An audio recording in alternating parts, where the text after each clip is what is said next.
बिस्मिल्लाहिर्रहमानिर्रहीम अस्सलाम वालेकुम। आप इजी वीज़ा यूट्यूब चैनल देख रहे हैं। मैं हूं कैसर खान।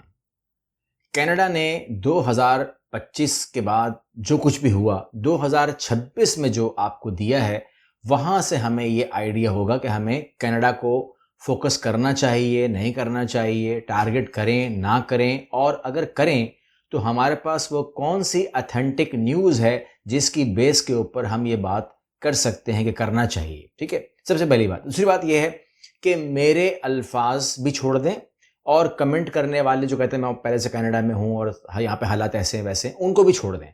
आपने किसी की बात, किसी ने कहा है कि बात नहीं करनी, इवन कि वो मैं हूं या कोई और, आपने हमेशा ऑफिशियल वेबसाइट पे जाकर वो मालूमात इसको चेक करना होता है, वेरीफाई करना होता है। तो वो बताती है कि आप मेहनत करें या ना करें। यहां पर आप ये देखिएगा कि मैं आपको बताऊं कि जो CIC है, ठीक है ना, जो CIC है उसकी जो न्यूज़ डिपार्टमेंट है, वहां से जो खबरें आ रही हैं और जो आपको कनाडा की ऑफिशियल वेबसाइट, या ऑफिशियल वेबसाइट है, जो ऑफिशियल इमिग्रेशन है, जो वो बता रही है, उसमें यह है कि आप जानते हैं कि 1,10,000 अफराद का कोटा होता था एक साल में PNP का, कट गया, हालात खराब हो गए, कट गया, 55,000 पे वो आ गया था। लेकिन आज सूरत हाल ये है कि PNP कोटे को 2025 में हमने 55,000 देखा, हमने उस पर बात ही नहीं की, हमने 2025 जाने दिया।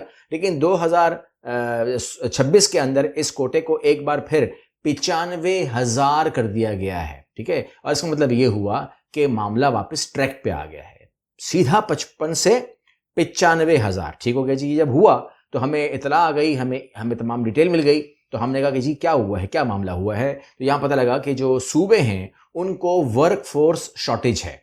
ठीक है ना, पहली बात, शॉर्टेज सामना है। किन डिपार्टमेंट्स में है? कंस्ट्रक्शन में है, हेल्थ केयर में है, ट्रेड में है, टैक्स में है, मुख्तलिफ कामों में है। ठीक है, एक्सप्रेस एंट्री CRS पॉइंट जो हैं वो बहुत हाई हो चुके हैं फेडरल के। तो वो कहते हैं कि अब अगर हम कंपटीशन कम वो करेंगे, अब आपको अपने हिसाब से तोलेंगे, तो आप शायद कभी कनाडा नहीं आ पाएंगे। इसलिए फेडरल ने फैसला किया है कि हम समझते हैं कि जो सूबाई मामलात हैं वो डिफरेंट हैं।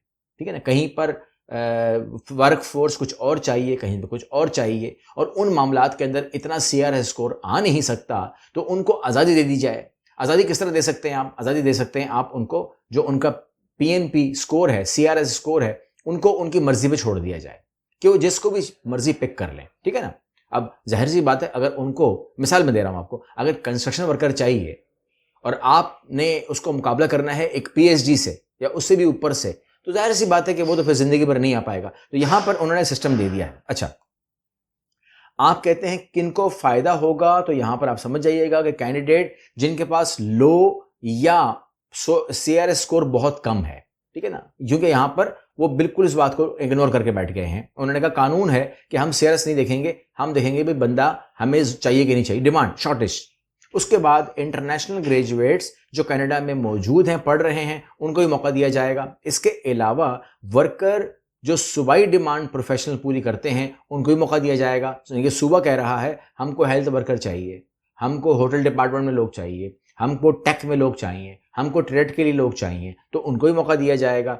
एप्लीकेंट जो एक्सप्रेस एंट्री डायरेक्टली क्वालिफाई नहीं करते, वो PNP में आ जाएं। मतलब आपने अपनी PNP चेक कर, अपना स्कोर चेक कर लिया, आपने बोला मैं तो बहुत दूर हूं, मैं तो अप्लाई नहीं कर सकता, मेरा तो सब कुछ कम कम है। अगर सब कुछ कम कम है तो फिर आप PNP में अप्लाई करके इमिग्रेशन अप्लाई कर सकते हैं। आगे बढ़ते हैं तो people inside Canada with temporary status, तो अगर आप पहले से कनाडा में हैं तो वो लोग भी अप्लाई कर सकते हैं।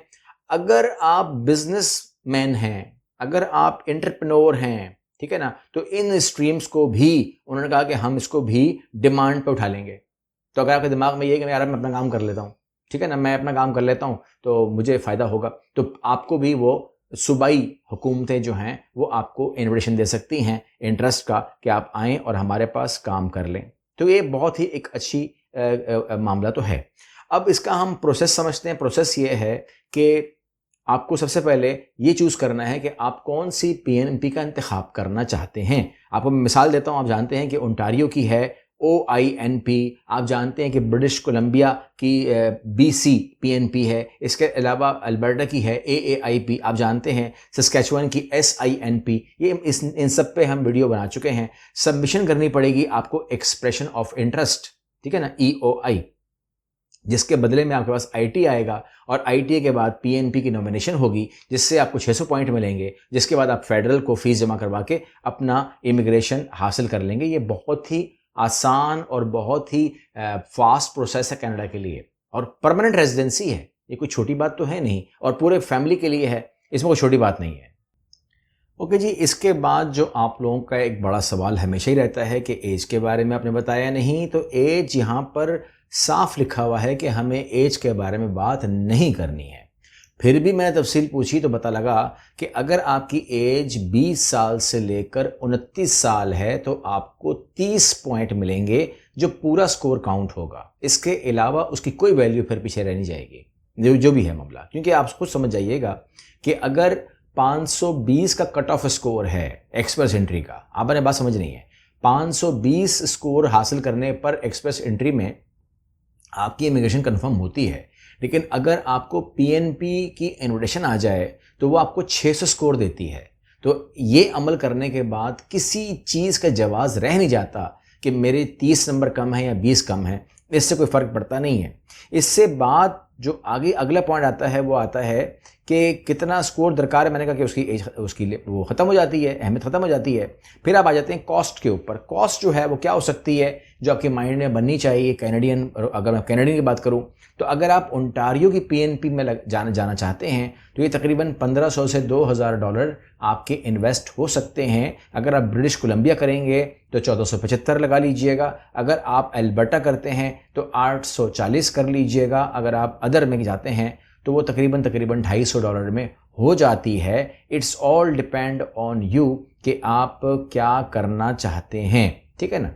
इसके अलावा बाकी जो खर्चे होते हैं, ज़ाहिर बात है, मेडिकल करवाना है आपने, पुलिस रिकॉर्ड निकलवाना है आपने जो बाकी काम करने, वो टिकट, एयरलाइन टिकट लेना है आपने, और फैमिली कितनी बड़ी है वो दिखाना है आपने। इसके अलावा डॉक्यूमेंट के ट्रांसलेशंस करनी है आपने, तस्दीक करनी है आपने। वो तमाम चीज़ें तो अपनी जगह हैं, जो मेन डॉक्यूमेंट है सबको पता ही है बार बार।